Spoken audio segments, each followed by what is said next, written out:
네, 생소하거나 잘 모르고 넘어가기 쉬운 시사 용어들을 알기 쉽게 풀어보는 시간입니다. 신박한 시사 사전 시간인데요. 자, 목요일에는 정치 철학자 김만권 박사와 함께합니다. 어서 오세요. 예, 안녕하십니까. 네. 김만권입니다. 자, 오늘 주제는 뭔가요? 네, 지난 14일 우리 사회에서 이제 논란이 되었던 대북 전단 살포를 금지하는 남북관계발전법 개정안이 통과가 되었습니다. 그랬죠. 예, 우리 국회에서 이를 둘러싸고 논쟁이 있는 건 근데 당연해 보이는데 네. 이 법안을 두고 미국 정치권 일관에서 뜬금없이 이게 남북관계발전법 개정안이 한국 헌법과 시민적 정치적 권리에 관한 국제규약상 의무의 명백한 위반이다라고 이렇게 지적하면서 예. 비판적 의견이 나오고 있습니다. 그래서 이제 오늘은 시민적 정치적 권리에 관한 국제규약이 뭐고 남북관계발전법 개정안에 뭐가 문제라는 건지에 대해서 네. 살펴보겠습니다. 시민적 정치적 권리에 관한 국제규약. 예. 국제규약이면 이게 유엔에서 나온 건가요? 예, 그렇습니다. 유엔에서 이제 제정했는데요. 국가의 비준을 받도록 만들어 놓은 일종의 이제 뭐 국제법의 일부입니다. 예, 그래요. 미국 공화당의 크리스 스미스 의원인가요?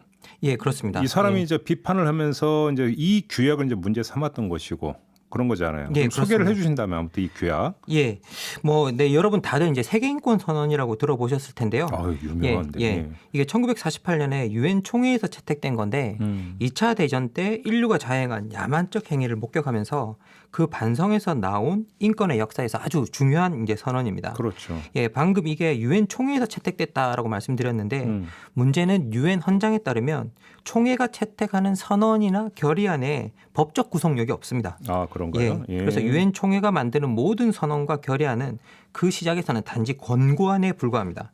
예, 그래서 유엔에서 즉시적인 법적 구속력이 있는 결의안은 오로지 안전보장 이사회만 만들 수가 있습니다. 네네. 예, 그래서 세계인권 선언의 경우는 이 뭐 시간이 흐르면서 대다수 국가들이 받아들여서 국제 관습법의 일부가 되기는 했습니다. 근데 하나의 선언이 관습법이 되려면 상당히 많은 시간이 걸리는데요. 그렇죠. 그래서 유엔 총회 역시 세계 인권 선언이 실질적 효력을 빨리 가질 수 있도록 1966년에 법적 구속력을 갖는 두 개의 국제 규약을 채택하고 1976년에 발효를 했습니다. 국가마다 비준을 받게 하는 게 핵심입니다. 네, 그래서 법적 네. 구속력을 갖게 만들어 놓은 겁니다. 예. 그래서 이 두 개의 규약 중 하나는 경제적, 사회적, 문화적 권리에 관한 국제 규약이고 또 하나는 시민적, 정치적 권리에 관한 국제규약입니다. 예. 이 경제적, 사회적, 문화적 권리에 관한 국제규약은 사회권 규약 혹은 A 규약으로 부르고 있고요.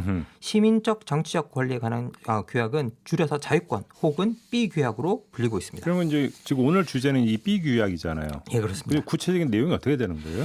예, 한마디로 이 자유권 규약은 고전적으로 보장되어 오던 개인의 시민적, 정치적 권리에 대한 불가침의 원칙을 선언하고 있습니다. 네. 예, 자유권 규약은 그 전문에 모든 구성원의 고유의 존엄성 및 평등하고 양도할 수 없는 권리를 인정하는 게 세계의 자유, 정의, 평화의 기초가 된다라고 이렇게 명시하면서 네. 구체적으로 꽤 많은 내용을 나열하고 있는데요. 예. 인종, 피부색, 성, 언어, 종교 또는 사회적 출신만을 이유로 하는 차별 금지, 네. 생명권 보장, 고문과 폭력 금지, 인신매매를 포함한 노예제 금지, 강제 노동 금지, 네. 이동과 거주의 자유, 사상, 양심, 종교의 자유, 예. 표현의 자유 등 여러 가지 권리들을 광범위하게 보장하고 있습니다. 근데 이 규약은 그러니까 법적 구속력이 있는 건가요? 예, 그렇습니다. 이 규약에 가입하면 가입국이 비준 절차를 거치게 됩니다. 그래서 국가가 승인을 하는 거죠. 예. 우리가 지키겠다라고 해서. 예. 그래서 정부의 형태나 경제 수준에 관계없이 즉각적인 권리를 보장해야 되고 이게 침해당한 개인을 구제해야만 합니다. 이 규약의 48조에 보면 국제연합의 모든 회원국, 전문기구의 모든 회원국, 그리고 국제사법재판소 규정의 모든 당사국 또는 이제 국제연합총회가 이 규약에 가입하도록 초청한 기타 모든 국가들에게 받아들일 것을 요청하고 있기 때문에 사실상 이게 대다수 모든 국가들이 명분상 이 규약을 받아들일 수밖에 없어서 우리나라도 예. 비준을 한 거죠. 예, 그렇습니다. 예, 예. 예, 이게 심지어 북한도 이제 했습니다. 그래서 이게 그래요? 예. 지구적 차원에서 작동하는 규약이라고 볼 수가 있습니다. 네. 예, 가입 국가들은 이 규약에 따라 만들어진 인권 이사회에서 요청이 있을 때마다 보고서를 제출해야 되고요. 근데 이 뭐 다시 말씀드리겠지만 이 자유권 조항에 이제 탈퇴에 관련된 조항 자체가 없습니다. 그래서 한 번 비준하면 국가가 사실상 영구적으로 구속되게 만들어 놓은 구조인데요. 예, 실제 북한이 자유권 규약을 탈퇴하려고 한 적이 있었습니다. 이게 1997년에 유엔 인권 소위원회가 북한에서 1990년대 중반부터 인권 침해가 심각해지고 있다. 예. 그러면서 개선을 공고하는 북한 인권 결의안을 채택을 했습니다. 예. 이게 2번 채택했는데요. 사실상 최초로 북한 인권 문제를 국제사회에서 공론화시켰었습니다. 네네. 그래서 북한 이게 이제 내정 간섭이다. 우리는 주권 보장의 원칙에 따라서 탈퇴하겠다. 이렇게 했는데요. 예. 이때 당시에 코피 아난 총장이 비망록을 북한에 보내줍니다. 그러면서 자유권 규약을 봐라. 탈퇴 조항이 없다. 그래서 이 때문에 북한이 이 규약에서 탈퇴를 하지 못했습니다. 그러니까 예. 한 번 가입하면 지속적으로 그 제약 아래 놓이게 됩니다. 이게 들어오긴 쉬워도 나가긴 어렵다 이런 예, 그렇습니다. 거고요. 한번 일수불태. 예, 그렇습니다. 한 번 승인하면 한 번 비준하면 나갈 수는 없다. 그렇군요. 그럼 혹시 우리나라에서 이 규약이 실제로 작동한 사례가 있어요? 예, 그렇습니다. 여러분 뭐 많이 들어보셨겠지만 우리나라에서 양심적 병력 거부가 이제 얼마 전에 인정이 되었죠. 예, 지금은 종교적 신앙에 따른 병력 거부라는 용어를 쓰고 있는데요.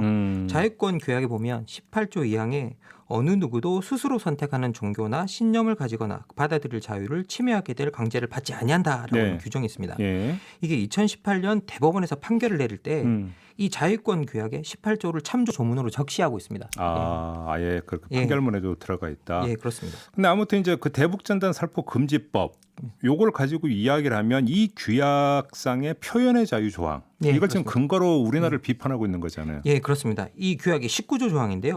이 19조 2항이 내용이 다음과 같습니다. 모든 사람은 표현의 자유에 대한 권리를 가진다. 이 권리는 구두, 서면 또는 인쇄, 예술의 형태 또는 스스로 선택하는 기타의 방법을 통해서 국경에 관계없이 모든 종류의 정보와 사상을 추구하고 접수하며 전달하는 자유를 포함한다. 그래서 광범위하게 표현의 수단을 인정하고 있고요. 특히 국경에 관계가 없다라고 표현하고 있기 때문에 미국의 스미스원이 이 조항을 위반하고 있다고 주장을 하고 있는 겁니다. 그러니까 그 규약에 이렇게 규정이 되어 있고 당신네 나라가 비준까지 했고 그럼 지켜야 되는데 왜 안 지키느냐? 이게 지금 스미스 유엔의 주장인 거잖아요. 예, 그렇습니다. 예, 그런데 이게 뭐 사실 안을 들여다보면 우리 정부로서도 자유권 규약 내에서 스미스 의원에 반박할 수 있는 근거가 실제 존재합니다. 또 있어요? 예, 이 자유권 규약의 19조 3항을 보면 예외 규정이 명시가 되어 있거든요. 근데 여기 보면 이와 같은 권리의 행사가 첫 번째 타인의 권리 또는 신용의 존중, 둘째 국가 안보, 공공질서, 공중보건等은 도덕의 보호라는 두 조건 아래서 제한될 수 있다 이렇게 말을 하고 있습니다. 예, 그래서 뭐 개인적으로 여기에 적시된 두 번째 항, 뭐 국가안보, 공공질서, 공중보건, 도덕보호 이게 좀 모호한 조항이라는 생각은 드는데요. 근데 첫 번째 근거인 타인의 권리 부분은 의미 있는 근거입니다. 이게 기본적으로 자유권 규약 자체가 개인의 권리를 보장하는 규약이기 때문인데요. 그래서 이번 개정안의 그 경우 제한하고자 하는 핵심이 남북 군사 분계선에서의 전단 살포 금지입니다. 일부 언론에서는 뭐 제3국에서의 전단 살포 등이 금지된다고 하는데 개정된 조항을 찾아보니까 민간인 통제선 이북 지역에서 해당하는 군사 분계선이라고 그냥 딱 이렇게 못을 박아놓고 있습니다. 그래서 실제 이제 그 우리가 파주와 김포시가 대북 전단 살포 방지를 촉구하는 건의문을 유엔 특별 보고관에 제출한 적이 있었는데요. 이 전단 살포로 인해서 이 지역 주민들의 안전이 위협받고 있다는 이유였습니다. 당시에 경기도민을 대상으로 여론조사를 한 걸 봐도 전단 살포가 도민의 생명과 안전에 위협이 된다는 의견이 59%, 전단 살포 막아야 된다 이게 71%였습니다. 그래서 이걸 보면 대국 전단 살포가 자유권 규약이 명시한 제한 근거인 타인의 권리와 충돌하고 있다는 걸 뭐 명백하게 우리가 확인할 수 있습니다. 이게 뭐 이제 그 여권에서는 대법원 판례도 있는데 무슨 소리냐 이런 식으로 했는데 대법원 판례 이전에 그 규약 자체에도 결국은 근거가 있다 이런 이야기가 되는 거네요. 예, 그렇습니다. 규약 자체 내에서 뭐 우리가 이게 타인의 권리와 충돌하고 어떤 표현의 자유가 타인의 권리를 해치면 안 되는 거잖아요. 그걸 뭐 여기에 그대로 가져오고 있는 겁니다. 근데 이것도 알 텐데 왜 미국 정치인들이 근데 이렇게 민감하게 나오는 거예요? 예, 이게 관련 연구자들의 논문을 보면요. 이 자유북한 운동연합과 같은 단체들을 미국 인권재단, 뭐 미국 민주주의 진흥재단과 같은 인권재단들이 후원을 하고 일부 살포까지 같이 진행을 했다라고 이제 이야기를 하고 있습니다. 그리고 1999년부터 2010년까지는 뭐 10여 년이 넘게 미 의회 기금 670만에서 1,190만 달러 정도가 북한 인권 관련 단체들에게 지원이 된 적도 있다. 그러니까 오. 의회 기금이 들어간 거죠. 예. 예, 이런 밀접한 관계가 미국의 일부 정치인들이 자유권 규약까지 내세우면서 우리를 압박하는 상황으로 이어지고 있다. 이렇게 볼 수 있습니다. 특수관계다. 예. 예, 그래서 미국 의회에서 이제 가장 앞장서서 이런 주장을 펼치는 기구가 문제를 제기한 스미스 원이 공동위원장을 맡고 있는 톰 렌토스 인권위원회라는 기구인데요. 들어봤어요. 예. 근데 이 기구가 세계인권선언이 만들어낸 규범을 국제적으로 옹호하기 위해서 운영되는 기구입니다. 그래서 자연스럽게 자유권 규약을 들고 나왔다고 이제 보시면 될 것 같은데요. 근데 한편 반면 뭐 오바마 정부 시절에 북핵 문제를 다뤄온 게리 세이모어 전 백악관 조정관 같은 경우에는요.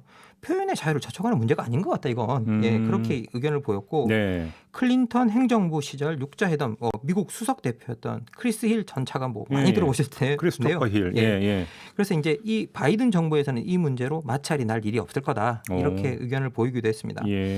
미국 의회에서 이제 이런 주장이 나오는 게 의아스럽기도 하고 그래서 내정 간섭이라고 느끼시는 분도 계실 텐데요.